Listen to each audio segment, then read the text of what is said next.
I always wondered, like, why do we snore and is it normal? Also, loud snoring is a disease or a bad habit? Sreeja గారు, snoring is not normal. మనం పడుకున్నప్పుడు మన బాడీలో muscles అన్ని relax అవుతాయి. అలానే గొంతులో tongue muscles అన్ని రిలాక్స్ అయినప్పుడు tongue will slip back and it will try to close the airway close అయినప్పుడు 10-15 seconds క్లోజ్ అయినప్పుడు బాడీలో ఆక్సిజన్ తగ్గిపోతుంది.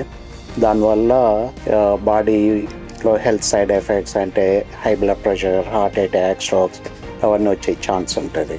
So definitely snoring is not normal. It's a warning sign.